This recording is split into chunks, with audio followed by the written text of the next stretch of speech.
క్రీస్తును గురించి మీకేమి తోచుచున్నది? What you think about Christ? క్రీస్తు అంటే మీరు ఏమనుకుంటున్నారని ఆయన వెంబడిస్తున్న వారిని చూసి అడిగితే వారు సరైన సమాధానం చెప్పలేకపోయారు. ఇదే ప్రశ్న ఈ రోజున ఇక్కడ కూర్చున్న మిమ్మల్ని అడిగితే కనుక, ఇక్కడ కూర్చున్న మిమ్మల్ని కావచ్చు, లేకపోతే ఈ ప్రాంత ప్రజలు కావచ్చు, ఏమండి లేకపోతే ఈ యొక్క తెలంగాణ ప్రజలారా, లేకపోతే భారతదేశ ప్రజలారా, యేసుక్రీస్తు గురించి మీరు ఏమనుకుంటున్నారు అని కానీ మనం అడిగామనుకోండి, నాకు తెలిసి భారతదేశంలో 3 రకాల సమాధానాలు వస్తాయి. యేసుక్రీస్తుని గురించి మీరు ఏమనుకుంటున్నారు, మీకేమి తోచుచున్నది అని అడిగితే భారతదేశంలో 3 రకాల సమాధానాలు వస్తాయి. ఒకటి, యేసుక్రీస్తు అంటే ఏముందండి, దేవుళ్ళందరిలో ఆయన కూడా ఒక దేవుడు అని చెప్పి ఒక వరకు ఉన్నారు. ఇకపోతే రెండో వరకు ఉన్నారు. వీరెవరనగా చదువుకున్న వారు, విజ్ఞులైన వారు, పండితులైన వారు చెప్తున్నారు యేసుక్రీస్తు అనగా ఆయన ఒక అద్భుతమైన చరిత్ర సృష్టించిన చరిత్రకారుడు అని చెప్తున్నారు రెండో వర్గం. ఇకపోతే మూడో వరకు ఉన్నారు. వీరెవరనగా యేసుక్రీస్తు అనగానే అద్భుత కార్యాలు, సూచక్రియలు, స్వస్థత కార్యాలు చేసే దేవుడని ఈ స్వస్థతలకు సరిపెట్టిస్తున్నటువంటి వరకు మూడో వరకు ఉన్నారు. ఈనాడు భారతదేశంలో యేసుక్రీస్తు గురించి మీరు ఏమనుకుంటున్నారంటే ఈ 3 రకాల సమాధానాలు వస్తున్నాయి. ఒకటి, దేవుళ్ళందరిలో ఒక దేవుడు అని కొంతమంది అయితే, ఆయన ఒక చరిత్రకుడని మరికొంతమంది అయితే, అద్భుతాలు స్వస్థతలు చేసే దేవుడని మరికొంతమంది యేసుక్రీస్తు వారిని ఈ 3ంటికి సరిపెట్టేశారు. కానీ వాస్తవంలోకి వెళ్ళి చూస్తే ఈ 3ంటిలో ఏది కూడా ఆయన కాదు, ఎవరైనా అన్న సంగతే ఈరోజు నేను చెప్పబోయే పాఠం. జాగ్రత్తగా వింటే కనుక ఇది చాలా హిస్టారికల్ మెసేజ్ ఉంటుంది, చాలా హిస్టరీ ఉంటుంది.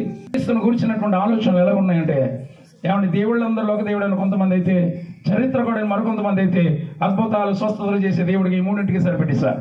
కానీ వాస్తవంలోకి వెళ్తే ఈ 3ంటిలో ఏది కూడా ఆయన కాదు.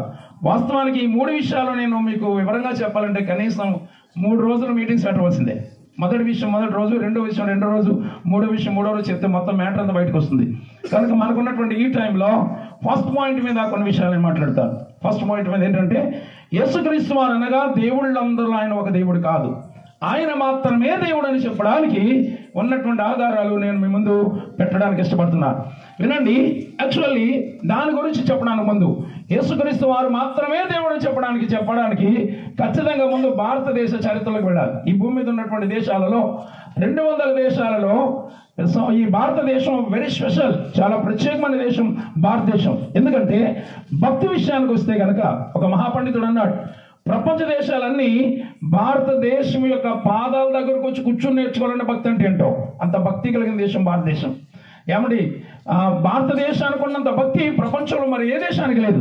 అంత భక్తి కలిగిన దేశాన్ని దర్శించిన మొట్టమొదటి దేవుడు ఎవరు ఆలోచన చేస్తే, అసలు భారతదేశమును దర్శించిన మొట్టమొదటి దేవుడు ఎవరు అనే విషయం లోపలికి వెళితే కనుక మనం ఎక్కడి వరకు వెళ్ళి మాట్లాడాలంటే, వినండి, ఈ భూమి మీద సుమారు 5,000 సంవత్సరాల చరిత్ర కలిగిన దేశాలు 2 ఉన్నాయి.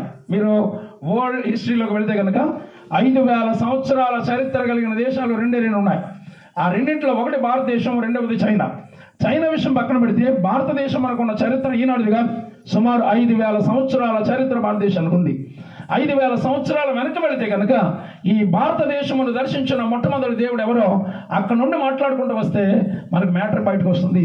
కనుక ఇప్పుడు మిమ్మల్ని అందరినీ కూడా నేను ఎక్కడ తీసుకెళ్ళాలనుకున్నానంటే 5,000 సంవత్సరాల వెనక తీసుకెళ్ళి అక్కడ ఏ దేవుడు భారతదేశం దర్శించాడో అక్కడ నుండి మ్యాటర్ అంతా చెప్పుకోద్దాం అనుకుంటున్నాను. ఎంతమంది నాతో వస్తారు?